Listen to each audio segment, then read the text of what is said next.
Hi everyone, मैं हूं आप सभी का अपना प्रशांत भैया और लेकर आ गया हूं अगला चैप्टर का रैपिड रिवीजन जो कि है कंट्रोल एंड कोऑर्डिनेशन। बहुत टफ चैप्टर लगता है ना, बट इस लेक्चर के बाद नहीं लिखेगा, जिसके अंदर हम 15 से 20 मिनट के अंदर इस पूरे चैप्टर को बहुत आसान तरीके से रिवाइज करने वाले हैं। अगर आपको इसकी पूरी वीडियो देखनी है, मैंने 1.5 घंटे के अंदर अप्रॉक्स पढ़ा रखा है चैप्टर, आप जा सकते हो प्लेलिस्ट पे जाकर पूरी वीडियो देख सकते हो। बट आज हम करने वाले हैं रैपिड रिवीजन, तो चलिए शुरू करते हैं। सबसे पहले हमें यह समझना पड़ेगा कि कंट्रोल एंड कोऑर्डिनेशन होता क्या है। तो बेसिकली कंट्रोल कोऑर्डिनेशन क्या है कि हम कैसे सारी चीजें कर पाते हैं। किसी भी गर्म चीज को टच करते हो तो हाथ पीछे कर लेते हो ना, आखिर ये कैसे करते हैं। हमारी बॉडी के अंदर कुछ सिस्टम है। बेसिकली देखो, दो प्रकार के सिस्टम होते हैं, एक होता है आपका नर्वस सिस्टम और एक होता है आपका एंडोक्राइन सिस्टम। एंडोक्राइन सिस्टम जिसके अंदर ग्लैंड्स होते हैं बहुत सारे, उसके बारे में हम आखिरी में बात करेंगे। अभी हम बात करते हैं किसके बारे में, नर्वस सिस्टम के बारे में।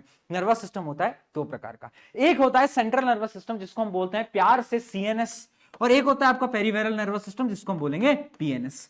ठीक है, अब सीएनएस के बारे में डिटेल में बात करते हैं, बट उससे पहले पीएनएस को समझ लेते हैं। पीएनएस कुछ नहीं है, आपकी बॉडी के अंदर ना बहुत सारी जो नर्व्स है ना, उन पूरी नर्व्स के सिस्टम को हम बोलते हैं पेरिफेरल नर्वस सिस्टम। ठीक है, दो टाइप की, बेसिकली 3 टाइप की नर्व्स होती हैं, है ना। पहली जो आपकी नर्व होती है वो होती है क्रैनियल नर्व, जो कि आपके कहां से, ब्रेन से निकल रही होती है। दूसरी होती है स्पाइनल नर्व, जो कि आपकी स्पाइनल कॉर्ड से निकल रही होती है। और लास्ट होती है विसरल नर्व, जो कि आपके ब्रेन और स्पाइनल कॉर्ड से तो निकल रही होती हैं, बट वो आपके इंटरनल ऑर्गन्स के अंदर जाती हैं। ठीक है, अब बात करते हैं हमारे सीएनएस यानी सेंट्रल नर्वस सिस्टम के बारे में। सेंट्रल नर्वस सिस्टम के दो पार्ट होते हैं, एक आपका दिमाग, जो कि शायद आप में आपके दोस्त में थोड़ा सा कम हो सकता है, बट कोई बात नहीं। दूसरी चीज स्पाइनल कॉर्ड। ठीक है, दिमाग को एकदम डिटेल में स्टडी करेंगे और स्पाइनल कॉर्ड को भी। तो ये था आपका क्या बेसिक स्ट्रक्चर जो हम इस चैप्टर के अंदर पढ़ने वाले हैं। अब इस चैप्टर में आगे बढ़ने से पहले हमें यह समझना पड़ेगा कुछ बेसिक टर्म्स के बारे में। जैसे एक टर्म्स होती है स्टिमुलाई। स्टिमुलाई क्या होती है, जैसे इमेजिन करो तुमने किसी गर्म चीज को टच करा, जिसकी वजह से तुमने हाथ हटा लिया, तो वो जो वजह थी ना, जो पानी जो गर्म था, वो जो बॉटल जो गर्म थी, वो क्या है, वो है स्टिमुलाई। आपके पापा ने थप्पड़ मारा, तो आपके पापा का जो थप्पड़ था ना, वो क्या था, स्टिमुलाई। तो बेसिकली स्टिमुलाई क्या होता है, याद रखना, change in the environment that can cause physical और बिहेवियरल चेंज। ठीक है, अब दूसरी टर्म, इमेजिन करो तुमने किसी गर्म चीज को टच करा। अब होगा क्या, आपने टच करा, आपकी बॉडी के अंदर होते हैं एक स्पेशलाइज्ड टिश्यू जिसको हम बोलते हैं क्या, रिसेप्टर। याद रखना, रिसेप्टर क्या होते हैं, सेल और group of cell in sense organs that detect stimuli, है ना। कोई चीज होनी चाहिए ना जिससे कि तुम्हें पता चले कि पानी गर्म है, ठंडा है, कौन बताएगा, रिसेप्टर बताएगा। अब रिसेप्टर ना अलग अलग टाइप के होते हैं, जैसे कि पहला टाइप होता है आपका फोटो रिसेप्टर। फोटो रिसेप्टर क्या होता है, जो कि आपको चीजों को दिखाता है।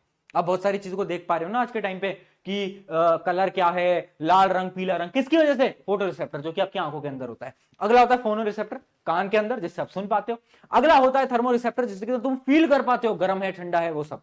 अगला है ऑल फैक्ट्री, नोज के अंदर स्मेल के लिए ये आपका रिसेप्टर होता है। अगला है आपका गस्टैटरी, जो कि आपकी जीभ के ऊपर होता है, टंग के ऊपर होता है, फॉर योर टेस्ट। तो इतने टाइप के आपके रिसेप्टर होते हैं, इन सबके नाम याद रखना इंपॉर्टेंट है। आगे बढ़ते हैं हम, स्टिमुलाई रिसेप्टर। अब सिग्नल जाएंगे आपके ब्रेन की तरफ, कौन लेके जाएगा, न्यूरॉन लेके जाएगा। न्यूरॉन क्या है, आगे पढ़ेंगे। अब न्यूरॉन क्या करेगा, ब्रेन के पास सिग्नल लेके गया, ब्रेन ने बोला अरे भाई हाथ हटा ले, तो ब्रेन से सिग्नल वापस से न्यूरॉन लेके जाएगा किसकी तरफ, एक मसल की तरफ, हाथ वाले मसल की तरफ। तो जिस मसल की तरफ सिग्नल जाएगा ना, उस मसल को बोला जाता है इफेक्टर। क्या बोलते हैं बेटा, उसको हम बोलते हैं इफेक्टर। इफेक्टर क्या है, part of the body that respond to the impulse sent by the nervous system. तो वो मसल क्या है, वो है आपका इफेक्टर। और लास्ट पार्ट आ जाता है रिस्पॉन्स। रिस्पॉन्स क्या है, जो पूरा स्टिमुलाई हुआ उसका फाइनल रिस्पॉन्स क्या है। जैसे कि मैंने गर्म को छूते ही हाथ हटा लिया, वो मेरा रिस्पॉन्स। तो 4 चीजें याद रखना, बार बार मैं इनको यूज करने वाला हूं। चलिए अब हम आगे बढ़ते हैं और चीजों को और डीपली समझते हैं। अब बात करते हैं न्यूरॉन की। न्यूरॉन क्या है भैया, ये कहीं नई बीमारी है। न्यूरॉन कुछ नहीं होता, neuron is basically structural and functional unit of nervous system. यानी ये जो आपका पूरा नर्वस सिस्टम है, ये किससे बना है, न्यूरॉन से। न्यूरॉन आपकी बॉडी के लार्जेस्ट सेल होते हैं। अब ये क्या करते हैं, डायग्राम की मदद समझते हैं। डायग्राम बहुत ज्यादा इंपॉर्टेंट है, बार बार इस डायग्राम पे आपको क्वेश्चन देखने को मिलेगा। इस प्रकार से इसका डायग्राम है। अब देखो होता क्या है, इमेजिन करो आपने किसी गर्म चीज को टच करा, तो जैसे ही आपने टच करा तो रिसेप्टर्स ने क्या करा, रिसीव करा। रिसेप्टर को पता चल गया गर्म है। अब उसने क्या करा, केमिकल सिग्नल्स को अंदर भेजा। अब केमिकल सिग्नल्स को कौन रिसीव करेगा, उनको रिसीव करेगा ये जो आप देख पा रहे हो, इनको हम बोलते हैं क्या, इनको हम बोलते हैं डेंड्राइट्स। क्या बोलते हैं, डेंड्राइट्स। ये केमिकल सिग्नल्स को रिसीव करेगा। अब ये क्या करेगा, उन केमिकल सिग्नल्स को इलेक्ट्रिकल सिग्नल्स में कन्वर्ट कर देगा और कहां भेजेगा, सेल बॉडी की तरफ। ये जो आप देख पा रहे हो सेंटर में, ये है आपकी सेल बॉडी, ये जो है आपकी, ये है सेल बॉडी, ठीक है। सेल बॉडी के पास क्या, अब वो सिग्नल इलेक्ट्रिकल के अंदर कन्वर्ट होकर सीधे सीधे सीधे जाएंगे। ये जो आप पूरी देख पा रहे हो इसको हम बोलते हैं एक्सॉन। क्या बोलते हैं? एक्सॉन। अब एक्सॉन के लास्ट में होता है नर्व एंडिंग। ये है आपके नर्व एंडिंग, या फिर इनको हम साइनेप्टिक नोड्स भी बोलते हैं, ठीक है। यहां तक आपके इलेक्ट्रिकल जो सिग्नल्स हैं वो कैरी करते हैं। अब इसके आगे दूसरा क्या होता है? दूसरा न्यूरॉन होता है, यानी दूसरे न्यूरॉन के क्या होंगे आगे? डेंड्राइट्स होंगे, है ना। और इन दो न्यूरॉन के जो गैप होता है ना, इनके बीच में गैप होता है, थोड़ा सा गैप होता है, उस गैप को हम बोलते हैं साइनेप्स। बहुत इंपॉर्टेंट है बेटा, सवाल आएगा पेपर के अंदर। Gap between nerve ending of the one neuron and dendrite of the other, यानी नर्व एंडिंग एक न्यूरॉन की और दूसरा न्यूरॉन शुरू कहां से होगा? डेंड्राइट से। उनके बीच का जो गैप है वो क्या कहलाता है? वो कहलाता है साइनेप्स। याद रखना। अब एक चीज समझना, हुआ क्या है, सबसे पहले सिग्नल आया केमिकल की फॉर्म में, डेंड्राइट में आया, किसमें कन्वर्ट हुआ? इलेक्ट्रिकल में। इलेक्ट्रिकल सिग्नल गया, जैसे ही यहां से बाहर जाएगा तो वापस से केमिकल के अंदर कन्वर्ट हो जाएगा। फिर जैसे ही दूसरा न्यूरॉन रिसीव करेगा तो क्या कर लेगा? इलेक्ट्रिकल में कन्वर्ट कर लेगा।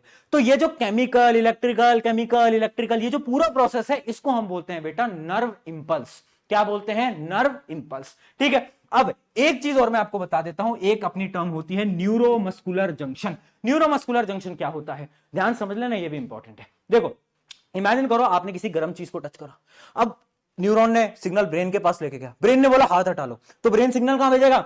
मसल पे भेजेगा ना, मसल पे। तो वो जो पॉइंट है जहां पर आपका लास्ट न्यूरॉन मसल से जुड़ा हुआ है, उस पॉइंट को हम बोलते हैं न्यूरोमस्कुलर जंक्शन। यानी ये एक कनेक्शन है between terminal end of the motor nerve, motor nerve क्या होता है बताऊंगा, एंड मसल, यानी मसल और न्यूरॉन का जो कनेक्शन है उसको हम क्या बोलेंगे? Intermuscular junction. बहुत बढ़िया, न्यूरोमस्कुलर जंक्शन, ठीक है। आगे बढ़ते हैं टाइप ऑफ न्यूरॉन के ऊपर। देखो, तीन टाइप के न्यूरॉन होते हैं। पहला न्यूरॉन होता है आपका सेंसरी न्यूरॉन। सेंसरी न्यूरॉन क्या होता है? जब आपने किसी गर्म चीज को टच करा, वो न्यूरॉन जो कि सिग्नल को आपके सीएनएस तक लेके जाएंगे, सेंट्रल नर्वस सिस्टम तक लेके जाएंगे, उन न्यूरॉन्स को हम बोलेंगे क्या? Sensory neuron. अब आपके ब्रेन ने देखा कि यार गर्म चीज है, तो आपका ब्रेन वापस से सिग्नल भेजेगा, तो वो न्यूरॉन्स जो कि सिग्नल को वापस लेके जाएंगे कहां पर? इफेक्टर के पास। इफेक्टर के पास जो सिग्नल्स को लेके जाएंगे उनको हम बोलेंगे क्या?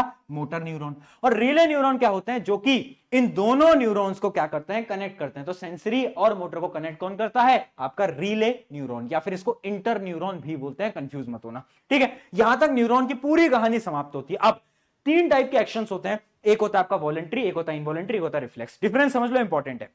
वॉलंटरी वो एक्शन है जिनको हम कंट्रोल कर सकते हैं, मैं चल रहा हूं, मैं भाग रहा हूं, मैं देख रहा हूं, मैं बोल रहा हूं, क्या है ये सब? ये सब है आपके वॉलंटरी एक्शंस। जबकि इनवॉलंटरी वो है जिसको हम कंट्रोल नहीं कर सकते।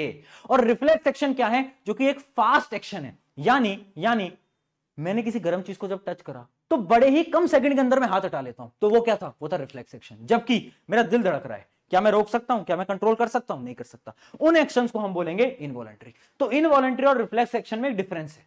पहला डिफरेंस तो ये है कि रिफ्लेक्स एक्शन बहुत फास्ट होते हैं, जबकि ये नॉर्मल होते हैं, ज्यादा फास्ट भी नहीं होते, ज्यादा स्लो भी नहीं होते, बट ये बहुत ज्यादा फास्ट होते हैं, ठीक है। उसके अलावा चाहे वॉलंटरी एक्शन हो चाहे इनवॉलंटरी एक्शन हो, इन दोनों में ब्रेन इन्वॉल्व होता है, आपका दिमाग इन्वॉल्व होता है। बट रिफ्लेक्स एक्शन में दिमाग इन्वॉल्व नहीं होता, brain is not directly involve, ठीक है। और इनके एग्जांपल तो आपको पता ही है, तो इसमें मुझे समझाने की जरूरत नहीं है। तो याद रखना involuntary, voluntary and reflex action के बीच का डिफरेंस। अब हम बात करते हैं कि बेसिकली रिफ्लेक्स एक्शन होता कैसे है। तो एक डायग्राम मैं आपको दिखा रहा हूं, और ये डायग्राम बेटा बहुत ज्यादा इंपॉर्टेंट है, बार बार पूछा जाता है। देखो, इस डायग्राम में क्या है? जैसे ही हमने किसी गर्म चीज को टच करा तो होगा क्या कि कौन से न्यूरॉन लेके जाएंगे? सेंसरी न्यूरो सिग्नल लेके जाएंगे, ठीक है। कहां पर लेके जाएंगे? ब्रेन तो डायरेक्टली इन्वॉल्व है नहीं, फिर कौन इन्वॉल्व है? स्पाइनल कॉर्ड इन्वॉल्व है। तो स्पाइनल कॉर्ड पे गया सिग्नल, और स्पाइनल कॉर्ड ने बोला अरे भाई जल्दी से हाथ हटा ले, तो सिग्नल आया और कहां पर आया? इफेक्टर के पास, और इफेक्टर ने बोला कि भाई हाथ हटा ले, और तुम्हारा हाथ हट गया। यानी ब्रेन डायरेक्टली इन्वॉल्व नहीं था, बट इनडायरेक्टली इन्वॉल्व होता है। कैसे? ये जो सिग्नल है, ये जो इंफॉर्मेशन है, ये आपके ब्रेन तक पहुंच जाती है। जैसे कि बचपन में जब बहुत छोटे थे, आपने एक बार किसी गर्म चीज को टच करा होगा, है ना, बट उस दिन के बाद आपको रियलाइज हो गया कि कभी भी गर्म चीज को टच नहीं करना है। क्यों? क्योंकि जब आपने गर्म चीज को टच करा, आपको पेन हुआ, तो उस पेन के सिग्नल को ब्रेन तक पहुंचा दिया गया। ब्रेन को पता चल गया आपसे कभी भी किसी गर्म चीज को टच नहीं करना है। इस वजह से इनडायरेक्टली ब्रेन इन्वॉल्व होता है, बट डायरेक्टली इन्वॉल्व नहीं होता, बस इंफॉर्मेशन ब्रेन के पास जाती है। ये डायग्राम बहुत ज्यादा इंपॉर्टेंट है, बार बार रिफ्लेक्स सेक्शन पे पूछा जाता है। अच्छा, एक चीज और समझ लेना, ये जो पूरा पाथवे है ना, ये जो पूरा का पूरा पाथवे है, इस पाथवे को हम बोलते हैं क्या? इस पाथवे को हम बोलते हैं रिफ्लेक्स आर्क। ठीक है, ये जो पाथवे है पूरा सेंसरी न्यूरॉन, मोटर न्यूरॉन, ये पूरे पाथवे को हम बोलते हैं क्या, रिफ्लेक्स आर्क। चलिए बेटा आगे बढ़ जाते हैं ब्रेन की तरफ। ह्यूमन ब्रेन, दिमाग की बारी आ गई है ना। थोड़ा कुछ बच्चों में कम है, किसी में ज्यादा है, कोई बात नहीं मजाक कर रहा हूं, बट देख लेते हैं। देखो ब्रेन के 3 टाइप होते हैं। आपका है फोर ब्रेन आगे वाला, एक मिड ब्रेन बीच वाला, और एक होता है हाइंड ब्रेन पीछे वाला, एकदम पीछे वाला। हाइंड ब्रेन से आपका स्पाइनल कॉर्ड कनेक्टेड होता है, ठीक है। अब मेरी बड़ी प्यार से बात समझना, मेनली क्वेश्चन आएगा आपके हाइंड ब्रेन से। फोर ब्रेन मिड ब्रेन से सवाल नहीं आता, हाइंड ब्रेन से आता है, बट फिर भी मैं आपको बता देता हूं। फोर ब्रेन का जो मेन पोर्शन है वो ये जो आप देख पा रहे हो ना, इस पूरे पोर्शन को हम बोलते हैं क्या, इस पूरे पोर्शन को हम बोलते हैं क्या, ये होता है हमारा सेरिबेरम। क्या होता है, सेरिबेरम। सेरिबेरम होता है आपके फोर ब्रेन का 80 या 90% ऑफ पार्ट, जो कि सारी थिंकिंग एक्टिविटी करता है। थिंकिंग एक्टिविटी यानी आप चल पा रहे हो, आप बोल पा रहे हो, आप भाग पा रहे हो, ये जितने भी आप चीजों को याद कर पा रहे हो, ये सारी जो एक्टिविटीज हैं वो कौन मैनेज करता है, जितने भी वॉलंटरी फंक्शंस है कौन मैनेज करता है, ये सेरिबेरम, ठीक है। इस बात को याद रखना। उसके अलावा फोर ब्रेन में एक और 2 चीजें और होती हैं, एक होता है आपका हाइपोथैलेमस और एक होता है थैलेमस। जिसके अंदर आपका जो हाइपोथैलेमस होता है ना, उसका काम क्या होता है, बेसिकली उसका मेन काम ये होता है, जो आपको भूख लगती है ना, वो कौन कंट्रोल करता है, आपका हाइपोथैलेमस कंट्रोल करता है। हंगर को कौन कंट्रोल करता है, हाइपोथैलेमस, ठीक है। यहां तक क्लियर हो गया। फोर ब्रेन में इतना ही है। अब बात करते हैं मिड ब्रेन। मिड ब्रेन होता है आपके ये बीच वाला जो आप पार्ट देख पा रहे हो, बट मिड ब्रेन का इतना कुछ काम नहीं है, ये बेसिकली कनेक्ट करता है। किनको कनेक्ट करता है, आपके फोर ब्रेन और हाइंड ब्रेन को कनेक्ट करता है आपस में। इसका मेन काम यही है, बट उसके अलावा 1-2 काम इसके आप वो भी बोल सकते हो, इनवॉलेंट्री काम है इसके, जैसे कि आपकी जो आंखों के अंदर प्यूपिल होता है, उस प्यूपिल के साइज को चेंज करना, ये भी इसका एक काम होता है, ठीक है। अब बढ़ते हैं हमारे मेन, जो कि है आपका हाइंड ब्रेन। ये जो आप पूरा नीचे का हिस्सा देख पा रहे हो, ये है आपका हाइंड ब्रेन। हाइंड ब्रेन के हैं 3 पार्ट बेटा, याद रखना। पहला होता है आपका क्या, पहला है आपका पोन्स, जो कि यहां पर है। उसके अलावा है आपका सेरिबेलम, जो कि यहां पर है, देख पा रहे होगे। उसके अलावा है बीच में मेड्यूला। तो एक एक करके काम देखते हैं। सबसे पहले देखते हैं जो पोन्स है ना, इसका क्या काम है। तो देखना बेटा, पोन्स का काम होता है इनवॉलेंट्री एक्शंस को कंट्रोल करना, जैसे कि रेस्पिरेशन। क्या, रेस्पिरेशन। जो आप रेस्पिरेशन प्रोसेस हो रहा है ना, ये कौन कंट्रोल करता है, ये पोन्स कंट्रोल करता है, जो कि यहां पर है। उसके अलावा आपका है सेरिबेलम। अब देखो सेरिबेलम का मेन काम है बॉडी के अंदर क्या करना, बैलेंस बनाना। यहां पर लिखा भी हुआ है, control posture and balance of the body. याद भी कर सकते हो, यहां पर बेलम आता है, बेलम। बेलम यानी बैलेंस, तो कंफ्यूज मत होना, सेरिबेरम अलग है, सेरिबेलम अलग है, ठीक है। और लास्ट पार्ट आ जाता है आपका क्या, जो कि है मेड्यूला। अब मेड्यूला देखो यहां पर है, ये पूरा मेड्यूला है, और मेड्यूला से ना आपका स्पाइनल कॉर्ड कनेक्टेड होता है। तो याद रखना, मेड्यूला से स्पाइनल कॉर्ड कनेक्टेड होता है। मेन काम क्या है मेड्यूला का, जितने भी आपके इनवॉलेंट्री फंक्शंस हैं, जैसे कि आप जब कहीं पर घूमने वाली जगह पे जा रहे होते हो तो वॉमिटिंग आ जाती है, तो ये सारे इनवॉलेंट्री फंक्शंस हैं। तो जितने भी इनवॉलेंट्री फंक्शंस हैं, वॉमिटिंग, ब्लड प्रेशर, इनको कौन कंट्रोल करता है, मेड्यूला। और याद रखना, मेडुला स्पाइनल कॉर्ड से कनेक्टेड होती है। चलिए, तो यहां पर आपका fore brain, mid brain, hind brain पूरा का पूरा खत्म हो गया है। डायग्राम भी याद कर सकते हो। अब बात करते हैं प्रोटेक्शन। नर्वस सिस्टम इतना इंपॉर्टेंट है भैया, प्रोटेक्शन कैसे हो रही है इसकी, हो रही है, बहुत अच्छे से हो रही है। ब्रेन की प्रोटेक्शन कैसे होती है, पहले वो देखते हैं। ब्रेन के पास होता है एक बॉक्स, एक बोन का पूरा बॉक्स, जिसको हम बोलते हैं क्रैनियम, ठीक है, जिसको हम स्कल भी बोलते हैं। उसके बाद भी और भी प्रोटेक्शन है। 3 लेयर की सिक्योरिटी इसे मिली हुई है। 3 लेयर्स होती हैं, जिनको हम बोलते हैं क्या, मेनिंग्स। क्या बोलते हैं, मेनिंग्स। उसके अलावा इन 3 लेयर के बीच में एक फ्लूइड होता है, जिसको हम बोलते हैं CSF, यानी सेरिब्रो स्पाइनल फ्लूइड। ये फ्लूइड क्या करता है, अगर कोई भी शॉक लगा, यहां पर धक्का लगा, तो उससे प्रोटेक्ट कर लेगा। तो इसके पास बहुत ज्यादा सिक्योरिटी है।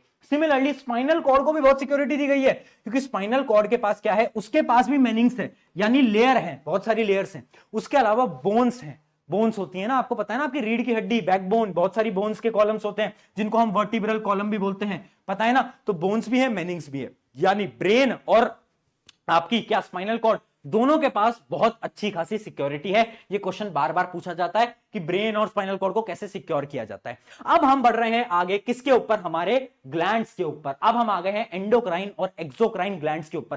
पहले समझना डिफरेंस क्या है, एंडोक्राइन क्या होता है, एक्सोक्राइन क्या होता है। एंडोक्राइन ग्लैंड्स बेसिकली क्या होते हैं, वो ग्लैंड्स जिसके अंदर डक्ट नहीं होता। बेसिकली ये हॉर्मोन्स को सेक्रीट करते हैं, है ना, और डायरेक्ट ब्लड के अंदर करते हैं। जबकि जो आपके एक्सोक्राइन होते हैं, इनके अंदर डक्ट होता है, secrete substance through duct into body surface. Example क्या है, सलाइवरी ग्लैंड, पढ़ा था ना, लाइफ प्रोसेस के अंदर सलाइवा आता है सलाइवरी ग्लैंड में से, वो क्या है, वो एक टाइप का एक्सोक्राइन ग्लैंड है। जबकि आज जो हम पढ़ने वाले हैं वो सारे होंगे एंडोक्राइन ग्लैंड, जिसमें कोई डक्ट नहीं है, और वो डायरेक्टली हार्मोन को रिलीज करता है, वो भी आपके ब्लड के अंदर। ये बेसिक डिफरेंस आपको याद रहना चाहिए। अब एक एक करके स्टार्ट करते हैं सब के सब, ठीक है। बेसिकली अब तुम्हारे मन में एक सवाल आ रहा होगा कि भैया कितना हार्मोन निकलेगा बॉडी में से, ये कौन कंट्रोल करेगा? तो आपकी बॉडी के पास ना एक क्या होता है, मैकेनिज्म होता है, जिसको हम बोलते हैं क्या, जिसको हम बोलते हैं फीडबैक मैकेनिज्म। फीडबैक मैकेनिज्म क्या होता है? A process that maintains hormonal balance by adjusting hormone secretion in the response to the change of hormonal level. यानी हार्मोन में कितना चेंज आ रहा है उसके अकॉर्डिंग हार्मोन को बैलेंस बनाना, इस पूरे प्रोसेस को हम बोलते हैं क्या? फीडबैक मैकेनिज्म, जो कि आपकी बॉडी के अंदर ऑलरेडी है ना। चलिए अब एक एक करके ग्लैंड्स और हार्मोन्स को समझते हैं, एक टेबल के अंदर पूरी की पूरी। स्टार्ट करते हैं दिमाग से। दिमाग के अंदर सबसे पहले आपका एक ग्लैंड आता है जो कि होता है पिट्यूटरी ग्लैंड। पिट्यूटरी ग्लैंड बेटा क्या करता है? पिट्यूटरी ग्लैंड, याद रखना, पिट्यूटरी ग्लैंड आपके ग्रोथ हार्मोन्स को सेक्रेट करते हैं, है ना, कि किसकी हाइट कितनी बढ़ेगी, किसकी हाइट कितनी कम होगी। दो प्रॉब्लम्स होती हैं जो कि होती है आपकी ड्वार्फिज्म और जाइजेंटिज्म। जैसे कि खली टाइप में कुछ तो बहुत बड़े हो जाते हैं, किसी की हाइट छोटी रह जाती है। क्यों? क्योंकि उनके पिट्यूटरी ग्लैंड में से कभी कभार ग्रोथ हार्मोन ज्यादा रिलीज हो जाते हैं, कभी कभार कम हो जाते हैं। तो पिट्यूटरी ग्लैंड का काम क्या है? ग्रोथ हार्मोन्स को सेक्रेट करना। अब आ जाते हैं नीचे, यहां पर है आपका बेटा थायराइड ग्लैंड। थायराइड ग्लैंड कौन से हार्मोन को रिलीज करता है? आपके हार्मोन को रिलीज करता है जिसको हम बोलते हैं थायरोक्सिन। थायरोक्सिन का मेन काम क्या है?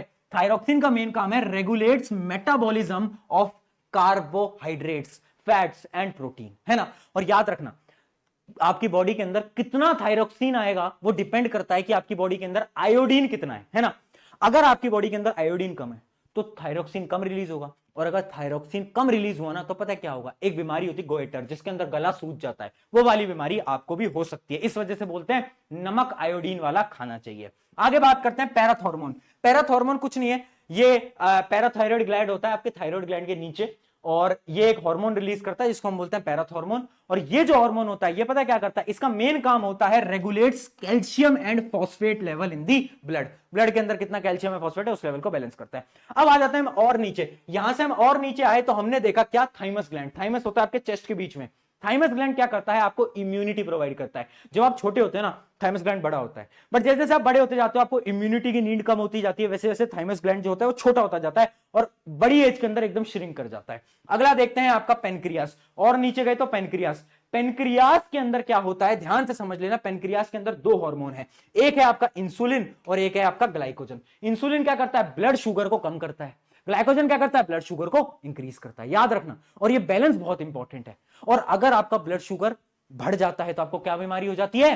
बोलो क्या? डायबिटीज। जिस वजह से आपको इंसुलिन के इंजेक्शंस भी लगाए जाते हैं। ठीक है, आगे बात करते हैं एड्रिनल ग्लैंड, जो कि आपकी किडनी के टॉप पे होते हैं। किडनी के टॉप पे, किडनी पढ़ा था ना, किडनी के टॉप पे होते हैं आपके एड्रिनल ग्लैंड। वो एक हार्मोन को रिलीज करते हैं जो कि होता है एड्रेनलिन। वो एक टाइप का ना इमरजेंसी वाला हार्मोन है। यानी इमेजिन करो आपके पीछे कुत्ता पड़ गया तो आप बहुत तेज भागते हो ना, क्यों?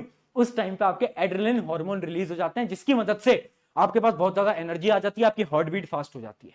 ठीक है, इनको हम बोलते हैं ग्लैंड्स ऑफ इमरजेंसी। अब बात करते हैं मेल के अंदर होते हैं टेस्टिस, जो कि टेस्टोस्टेरोन हार्मोन को रिलीज करते हैं। उसके अलावा फीमेल के अंदर होती हैं ओवरीज, जो कि दो हार्मोन को रिलीज करते हैं, एक है एस्ट्रोजन और दूसरा है प्रोजेस्टेरोन। प्रोजेस्टेरोन हार्मोन जो होता है वो जो प्रेग्नेंट फीमेल्स होती हैं उनकी बॉडी में से रिलीज हो रहा होता है। ठीक है, अब ये सारी चीजें आपको समझ आ गई होंगी। यहां पर हमारा ह्यूमन का खत्म हो गया है। अब हम बात कर रहे हैं किसकी? प्लांट्स की। कि क्या प्लांट्स भी कंट्रोल कोऑर्डिनेशन करते हैं? बिल्कुल करते हैं। दो टाइप के मूवमेंट करते हैं प्लांट, याद रखना। कैसे? एक होता है ट्रॉपिक मूवमेंट, एक होता है नेस्टिक मूवमेंट। ट्रॉपिक मूवमेंट क्या होता है? जिसके अंदर ग्रोथ इन्वॉल्व होती है, यानी प्लांट बड़ा होता है ना। और नास्टिक मूवमेंट क्या? जिसमें ग्रोथ ही नहीं होती। जैसे कि वो देखा टच मी नॉट, टच करते हो बंद हो जाता है, टच नहीं करते तो ओपन हो जाता है, उसमें कोई ग्रोथ है नहीं। तो उन मूवमेंट्स को बोलते हैं हम क्या?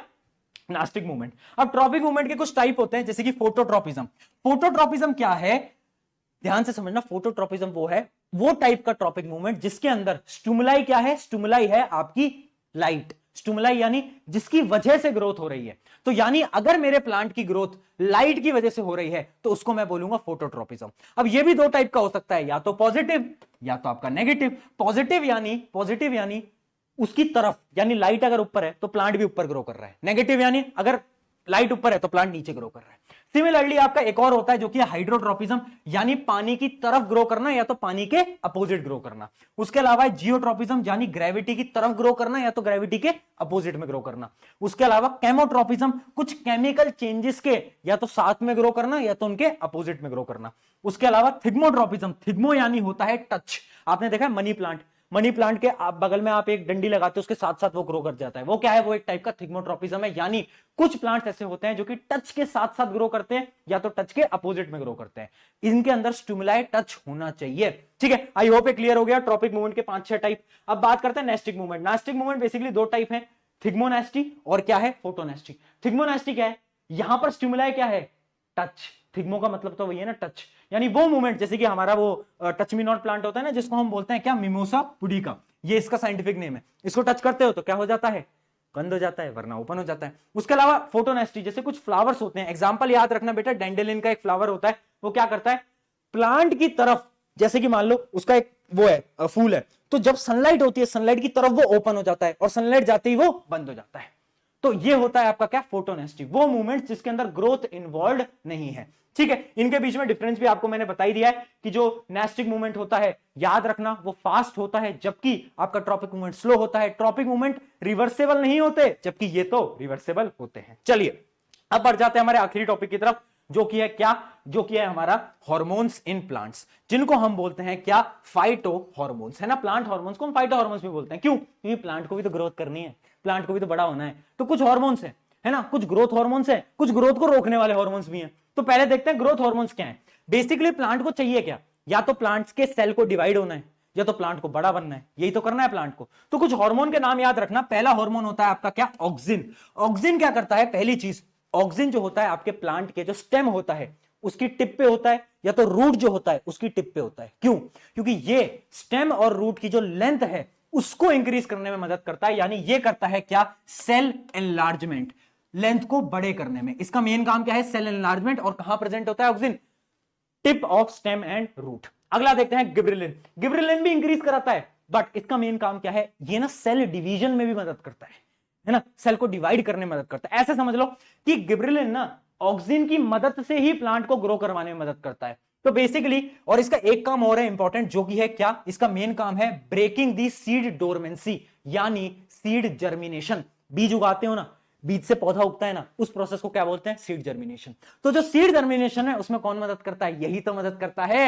याद रखना, अगर क्वेश्चन आ जाए कौन सा हार्मोन सीड जर्मिनेशन में मदद करेगा, तो याद रखना आंसर विल बी गिबरेलिन, याद रखेंगे। ठीक है, अगला हार्मोन आ जाता है जो कि साइटोकिनिन। ये भी ग्रोथ हार्मोन है, बट इसका मेन काम क्या है, इसका मेन काम है ओपनिंग ऑफ स्टोमेटा। क्या है बेटा, इसका मेन काम है ओपनिंग ऑफ स्टोमेटा। ये भी देखो क्या है, सेल डिवीजन में मदद करता है, बट जो स्टोमेटा होता है ना, लीव्स के अंदर स्टोमेटा ओपन होगा तभी तो गैसेस एक्सचेंज होगी, तभी तो फोटोसिंथेसिस होगा, तभी तो खाना बनेगा।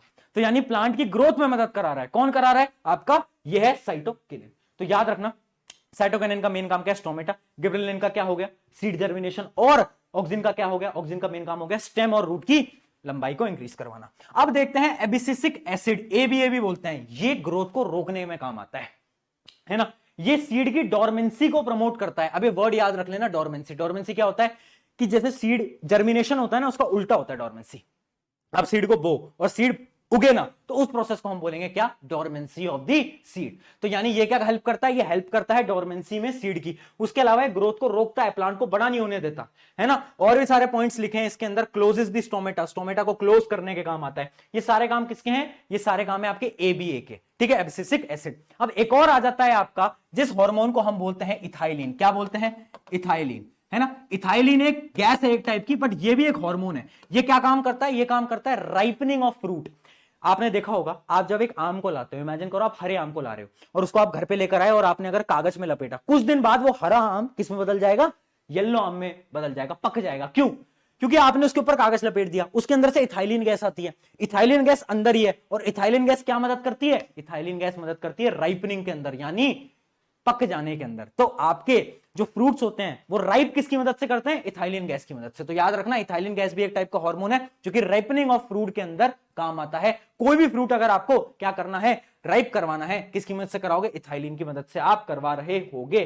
ठीक है, आई होप इतना आपको समझ आ गया होगा। कुछ क्वेश्चंस आपको मैं देने वाला हूं, जल्दी से चैट में बताना। पहला क्वेश्चन है, which part of the brains control the voluntary action. ये है आपका पहला क्वेश्चन, एबीसीडी ऑप्शन कमेंट करो। और दूसरा क्वेश्चन है आपका, which part of the neuron receive impulse from the other neuron. ये है आपके ऑप्शंस। ऑन दिस नोट हमारा ये चैप्टर खत्म हो गया है। अगला चैप्टर आपको कौन सा चाहिए कमेंट में बताना। टेक केयर, मेरा नाम है प्रशांत।